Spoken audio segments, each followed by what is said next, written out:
I hope you're not sick of Pesach questions because I've got one more. Was Pharaoh insane? Was he crazy? I mean that literally, not ooh, he was so stupid, but I mean, was he the kind of person that if you were to sit him down in a modern psychologist's office and do a little analysis, you would discover, yeah, this person belongs in an institution. This person is crazy, to use the casual term that we throw around, often with too much reckless abandon. Was he insane? Any opinions? No, not crazy. He thought himself a god. That's perfectly normal behavior. Don't we all?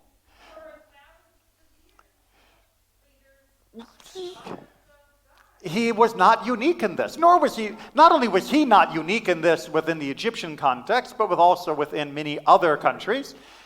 And the people of the country kind of agreed with him. This was not a personal, private delusion. This was a national belief. So it would be hard to call him crazy for simply agreeing for what had been already agreed upon by millions of other people over thousands of years by the point that he took office. So calling himself a god, probably in this context, not a sign of insanity. Don't try it today. Any other signs of insanity? You don't want to mention. Okay, well then that's going to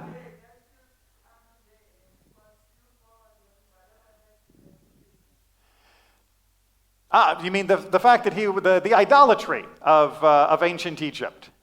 Right, idolatry of ancient Egypt.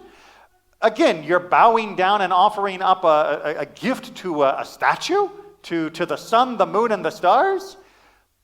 Well, yes, that is crazy in the sense that it is detached from reality, but it was perfectly normal behavior for human beings for at least the last 30 or so thousand years.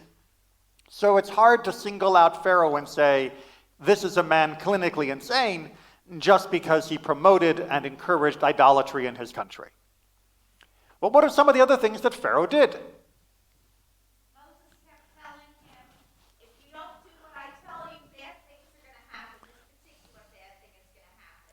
And it came through over and over and over again. Pharaoh didn't see the light. 9 times out of 10, meaning the plagues, Moses laid it out very clearly.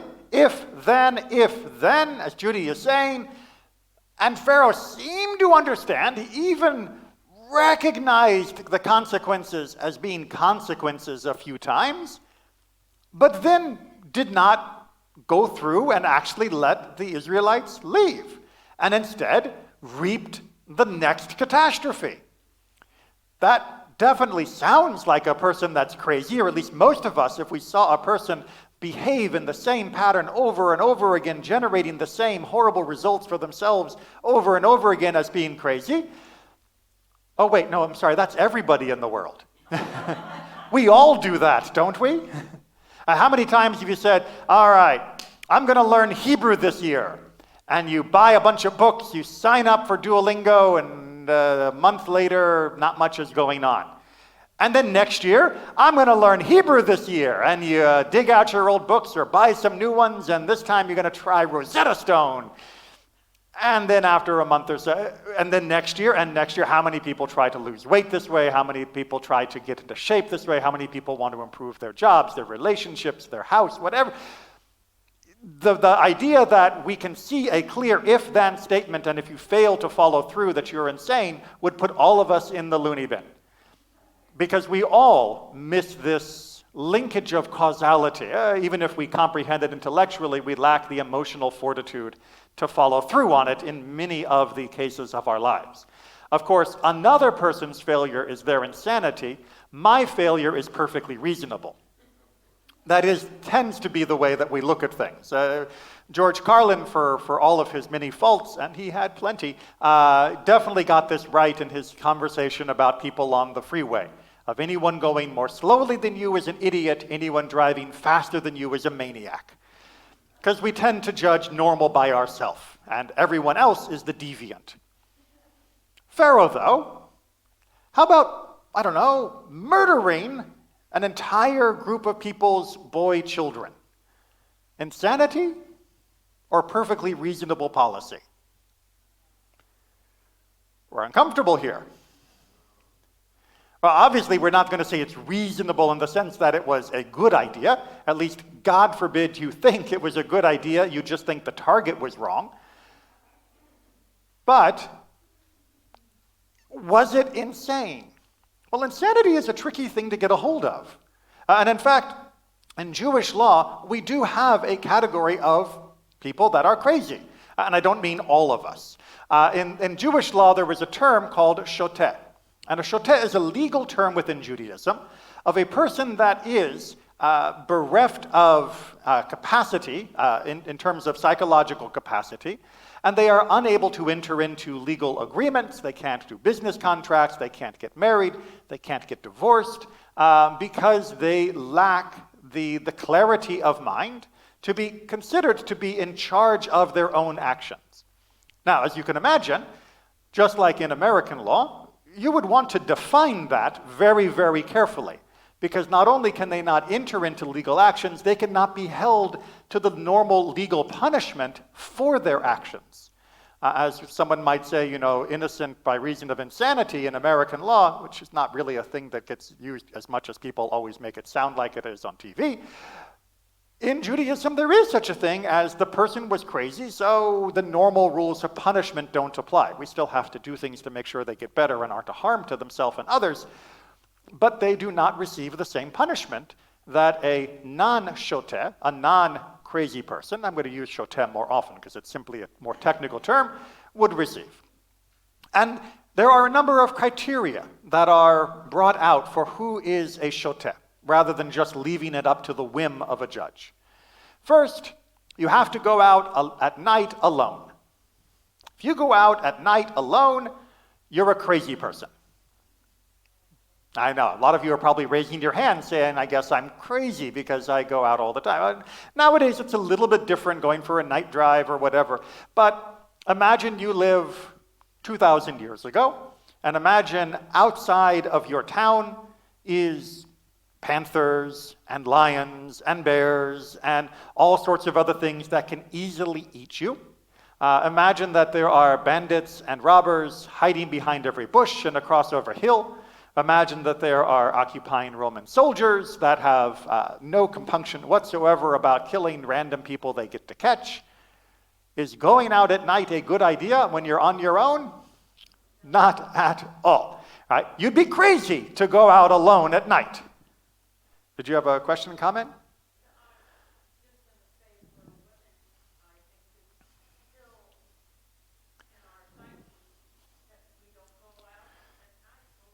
In many places, it is still, unfortunately, true that not only women, but depending upon where you live, different populations may be more vulnerable. And so, yes, they would definitely want to be away from those places before the sun goes down. Unfortunately, this does continue. Criteria number 2, you sleep in the cemetery. That's pretty crazy. All right, all right. But wait a minute. Judaism doesn't go in for the whole ghost kind of thing. As long as you're not a Kohen, the worst that's happening for going into a cemetery, day or night, is that you're going to contract ritual impurity, and in the days of old, you would need to go to the mikveh and have the red heifer, and all of that ceremony. But we don't think the goblins are going to get us in the cemetery. But precisely because of your emotional reaction, and by the way, remember the cemeteries in ancient Israel were usually caves, so they weren't just cuddling up with a tombstone, they were actually going into the tomb to sleep. That because it is so distasteful and inappropriate, you would have to be extremely off-normal to engage in such behavior. This is not something normal people would do, and they would avoid it at all costs for a whole host of reasons having nothing to do with ghosts. And number 3, you tear your clothes. But wait a minute, hold on a second. You tear your clothes. I'm not talking about catching yourself on the nail of the door. I'm talking about tearing your own clothes. But don't we do that? When is it mandatory to tear our clothes? Not on Yom Kippur, but when you are in mourning. And that's exactly why you tear your clothes, because everybody who is grieving is a little crazy. Right? Grief causes a small amount of insanity. The feeling of dislocation, of being torn away from our loved ones, should cause us to go a little mad for a little while. And then it is the community and our tradition and its wisdom that helps keep us from going completely permanently off the end. And the tearing is a symbol of being a little off normal at the time of our most intense grief. And indeed, there are similar rules for a person who has just lost a loved one and the shoteh about not being bound by the normal rules and normal laws. But that's a whole nother conversation. So why would the tearing of clothes in other situations be considered wrong? Because you are wantonly destroying something for no good reason. And indeed, the rabbis say that for all of these three, it's only if there is no good reason. If there is a reason for you to go out alone at night, of course, then you're not considered insane for doing it. If there is a reason for you to tear up your clothes, if there is a reason for you to sleep in the cemetery, then yes, that does not consider insane. Yes?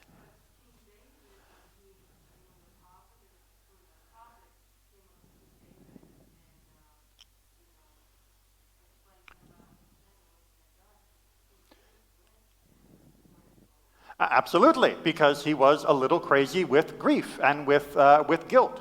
And again, these are often, in the larger rabbinic literature, used for temporary insanity, meaning that for a moment a person is a little crazy, and we understand and have sympathy with them for that moment. But a person who does these things regularly is what becomes considered to be a shoteh, somebody that is in this legal category. So now that you know the legal definition for Judaism, was Pharaoh insane? Did Pharaoh go and sleep in cemeteries on a regular basis? No. Did Pharaoh tear up his clothes on a regular basis? No. Did Pharaoh go out alone at night on any sort of regular basis? No. So, as much as Pharaoh's behavior may seem incomprehensible to us, according to Jewish law, he was not insane. Which, by the way, means that he is fully responsible for his behavior, and thus the punishment that he receives is entirely appropriate. We are not taking advantage and punishing somebody that didn't know better. We are punishing somebody that was in his right mind and doing the wrong thing. And that is an incredibly important distinction that Judaism tries to bring to us.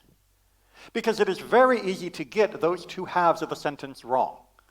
To think anybody who does the wrong thing must therefore not be in their right mind is perfectly natural. We, those of us who have not done that wrong behavior, whether it be something as terrible as murdering a whole section of a population, or something as minor as driving 90 miles an hour rather than driving 75 miles an hour, we think the person who is deviating and doing the wrong thing is crazy, because we cannot conceive of ourselves behaving the way they are behaving. And so our definition, like George Carlin said, is that they are a maniac because they're not like me. And Judaism tells us, you're not the benchmark. I'm sorry, that is not where we define craziness. You don't get to call everyone who's different than you crazy. It simply doesn't work like that. But on the other hand, it also means that you can't call everyone who does the wrong thing wicked. Because there are people who are shoteh, that are crazy. There are people who are medically incapable of controlling their behaviors in ways that will lead them routinely to violating the norms of the population, the community, the society, and the laws that have been instituted. And to treat them the same way that you would treat Pharaoh, the same way that you would treat a criminal, is also wrong. We do not call everybody who deviates from me crazy, and we do not call everyone who deviates from, and we do not call everyone who is crazy wrong. We cannot give the criminals a free pass, an excuse for their behavior. The Twinkie defense, if you will, for those of you who remember that shame on our American judicial system, where somebody was literally let off lightly for murder because they had eaten too many Twinkies, and the sugar had simply led them to their reckless act. Judaism says, no, that does not work. If you did something wrong, you do not get to simply claim that you were crazy when you did it, because only a crazy person would do it. You did it because you were wrong. You did it because you chose to do wrong. And that doesn't make you crazy, that just makes you mean. That just makes you wrong. But on the other hand, our passion for justice can often sometimes lead us to sweep up in that same net those that actually are crazy, that are shoteh, and treat them as though they are criminals, and treat them as though they are someone that should be swept into the jail rather than taken in care so that they can receive the treatment that they need. And we have a problem of distinguishing between those. Jewish law has no problem distinguishing between those. As I said, we have a rich and vibrant tradition of determining what is crazy and what is not. I like to imagine that's because in Judaism, we've often had a lot of both. But for some reason in the modern world, we have decided that those that have mental illness should be treated more like criminals than like people with an illness. We have decided that they belong better in jails than institutions, that they belong better being punished than being cared for and treated, and that somehow we as a society are enriched by this, that somehow we have come closer to the pinnacle of justice because we punish those that legitimately don't know what they're doing in identical ways to those that do. We besmirch all of those who have mental illness by treating them as though they are criminals. And we perpetuate the shame that keeps people who are having difficulty from seeking treatment, for fear that they will be treated like criminals, that they will be treated as outcasts from their communities or their families. Mental illness is not a sin. Mental illness is not a crime. Treating mental illness as a crime is a sin, for it drives people further from God and from the community, and it drives them further to harm for themselves, and God forbid, harm to others. So when we try to analyze from 3,000 years later the sanity or insanity of Pharaoh, it can be a little bit of a comedy. But when we try to understand the people who live next door to us in our community, let's be a little bit more patient, a little bit more serious, and make sure that we are trying to give everybody the help they need. Shabbat Shalom and Chag Sameach.